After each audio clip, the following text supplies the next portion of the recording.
요즘 한국 미술관이나 박물관에 가면 해외 대형 전시가 정말 자주 보입니다. 인상주의 전시, 유명 화가 전시, 유럽과 미국 미술관 소장품전, 서양 근대미술 전시. 전시 제목만 봐도 가슴이 두근거립니다. 이건 한번 가봐야 하나? 사람 많겠다. 유명한 작품이 오는 건가? 이런 생각이 들죠. 그런데 가만히 보면 이 현상이 좀 흥미롭습니다.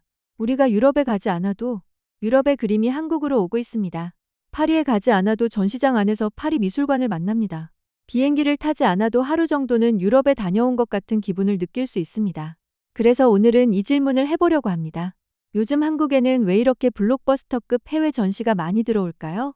첫 번째 이유는 사람들이 전시를 즐기는 방식이 달라졌기 때문입니다.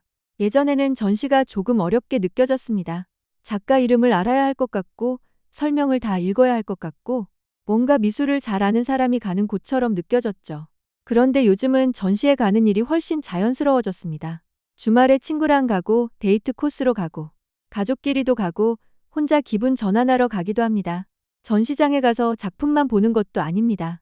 마음에 드는 장면을 휴대폰에 남기고, SNS에 올리고, 전시가 끝나면 굿즈샵에 들러서 엽서나 마그넷을 봅니다. 그날 하루가 하나의 문화생활이 되는 거죠. 이렇게 전시를 즐기는 사람이 많아지면 큰 전시가 들어오기 쉬워집니다. 특히 이름을 들어본 화가가 있으면 더 쉽습니다. 모네, 방고흐, 르누아르, 세잔. 미술을 깊게 공부하지 않아도 한 번쯤 들어본 이름들이잖아요.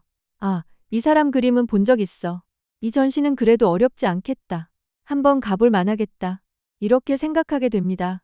두 번째 이유는 해외 미술관 입장에서도 한국이 중요한 시장이 되었기 때문입니다. 해외 미술관이나 박물관이 전시를 보낸다는 건 그냥 그림 몇 점을 빌려주는 일만은 아닙니다. 전시 제목에 이런 말이 붙을 때가 많죠. 어느 미술관 소장품전, 어느 컬렉션전, 어느 박물관 협력전. 이 이름이 생각보다 중요합니다. 관람객은 작품을 보기 전에 먼저 그 이름을 봅니다. 유럽 유명 미술관에서 온 전시래? 해외 컬렉션이라는데? 이번에 큰 전시인가 봐. 이렇게 기대가 생깁니다. 미술관 이름 자체가 신뢰를 주는 거예요. 해외 미술관 입장에서도 좋은 점이 있습니다. 자기들이 가진 작품을 다른 나라 관람객에게 보여줄 수 있고, 기관 이름도 알릴 수 있고, 새로운 관람객을 만날 수도 있습니다. 한국은 전시 관람객도 많고, 문화생활에 돈과 시간을 쓰는 사람도 많고, SNS로 후기가 빨리 퍼지는 곳입니다. 그러니까 해외 기관 입장에서도 한국은 매력적인 전시 시장이 됩니다. 세 번째 이유는 유럽 미술이 한국 사람들에게 낯설면서도 익숙하기 때문입니다. 사실 유럽 미술은 어렵습니다.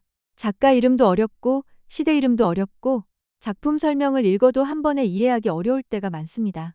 그런데 완전히 낯설지는 않습니다. 우리는 이미 유럽을 많이 봐왔습니다. 여행 사진에서 봤고, 영화에서 봤고, 드라마에서 봤고, 책 표지나 달력, 포스터에서도 많이 봤습니다. 파리의 거리, 오래된 미술관, 카페, 성당, 꽃이 핀 정원, 빛이 부드러운 풍경. 특히 인상주의 그림이 그렇습니다. 어렵게 설명하지 않아도 눈에 먼저 들어옵니다. 그래서 관람객 입장에서는 부담이 덜합니다. 요즘 해외 대형전은 가끔 작은 유럽 여행처럼 느껴집니다. 진짜 유럽 여행은 쉽지 않습니다. 시간도 필요하고 비행기 값도 들고 숙소도 잡아야 하고 일정도 맞춰야 합니다. 그런데 전시는 훨씬 가깝습니다.